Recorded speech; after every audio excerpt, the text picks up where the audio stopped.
the beautiful nature and many people's hard work behind. 自分の納得する球が出た時が一番嬉しいですね。That this is actually happening. So how to document it? The most meaning of life.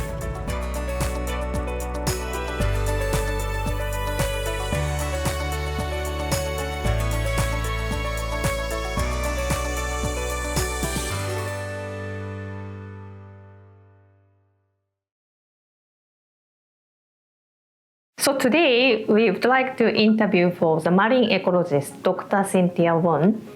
Dr. Cynthia has more than 10 years of experience in education and research and specializing in environmental science and ecology and aquaculture.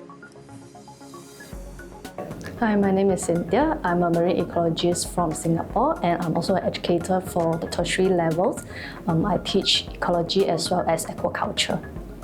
We do see that there are problems that is existing in the ecosystem. So for example, if we are talking about what will impact the ocean, the most obvious one would be plastic pollution. So because we deal with plastic every day, we use plastic bags, we use plastic cups. What we also need to know is to raise the public awareness on the use of plastic. For example, how to throw plastic rubbish properly. If the wind blows the plastic out of the rubbish bin and get into sewage, it goes into the river, it gets into the ocean, and that is where the plastic breaks down into smaller pieces and becomes microplastic. So the microplastic will be ingested by the organisms and it has a negative impact in how it gets into the food chain. Right, so the second impact is global warming, which is the increase in temperature. Not only does it affect the temperature of the water that can impact the marine organisms, it can also impact humans, such as for making them tired and sick, that can affect their productivity. So what we know is that global warming comes from the use of electricity, which comes from the burning of the fossil fuels, and also that results in a greenhouse effect. So the greenhouse effect is the warming of the atmosphere. But when there's just too much carbon dioxide in the atmosphere, the temperature increases, and therefore that is what we know as global warming. So what we can do is we will need to use energy wisely. If we're not using any electrical appliances, we can switch it off. So in terms of the culture of the pearl oysters, the stocking density does matter. So what stocking density refers is the number of individuals in a given volume or given area. So if it tends to be very crowded, pearl oysters may actually be experiencing a lack of nutrients because they are filter feeder. So a large group of the many individuals in a given volume, they will be filtering the nutrients and actually competing. So that is actually unhealthy because not all of them will be receiving the same amount of nutrients. So you may actually see some being very small, some being very large, and it becomes very heterogeneous. What I would recommend definitely is that we can allow more spaces for the oysters such that they will get enough nutrients and they will have homogeneous growth. And that's exactly the results that you will like to see. When you open up, you have nice pearls, you have very fleshy meat and things like that.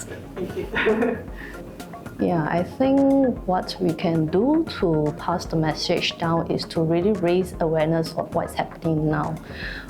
So apart from just microplastics and also apart from climate change, there are also other impacts like overfishing, where the amount of fish from the sea is over harvested, taking more than we need, and also be aware of these fishing methods actually contributes to bycatch. So those are unintentional catch, and also we also maybe need to realize more on behavior change, because once we know that these actions that we have taken is producing positive consequences, that is where I can influence you and then you will influence another, and it starts to influence everyone, and collectively we are making an impact, a positive one.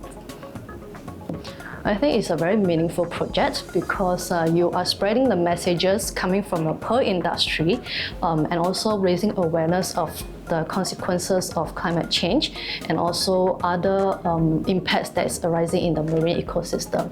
Honestly, in the pearl industry, it's not so commonly known, but through your project, I'm very appreciative that it's going to bring a loud message to everyone to bring out the to allow them to know the impacts and also raise awareness of what is happening in the ocean in general. So for the pearl industry, I think we will need to look at two perspectives. One is where we look at the biological component, such as the pearl oysters are filter feeders, so they are treating the water through filtering and they clarify the water. And if we look at it in a other perspective under the jewelry industry, yes, we are trying to trigger the way how the nacre is being deposited to create the pearl, but we also understand that that is part of geology, okay, and that is how we actually use the mechanisms of the oysters to produce an organic gem. And overall, this pearl oysters is actually producing livelihood for people in the jewelry industry, making use of the biology. So it's appreciation of the nature, okay, and it actually brings the wealth and also the luxury of how we humans are appreciating these tiny pearl oysters to create life, okay, create incomes, and of course, also beautifying the environment during the culture process. First of all, I'm very interested and also very amazed by how the pearl oysters actually can create a pearl, okay, out of the deposition of the bead, and how it uses its mechanisms to deposit the nacre. And it is a very tedious process, through the inserting of the bead. But while the bead is being deposited and it's being put back into nature, that is where it starts to create the way it is naturally. So even if, let's say, the imitation bead was not deposited, it can also be any other foreign particles that enters the oysters. So it is actually making use of a defense mechanisms to actually produce something beautiful for everyone to appreciate, and also for us to be aware that this is actually happening. Okay. Thank you so much for today, for giving us a beautiful time with you. Thank you so much. It was really fruitful time with Dr. Cynthia today, and I also personally moved by her comment about our Pearl Legacy project. It's very supportive. We'd like to continue to interview more people and to learn more things, and also to share for the current critical situation about whale pearl cultivation.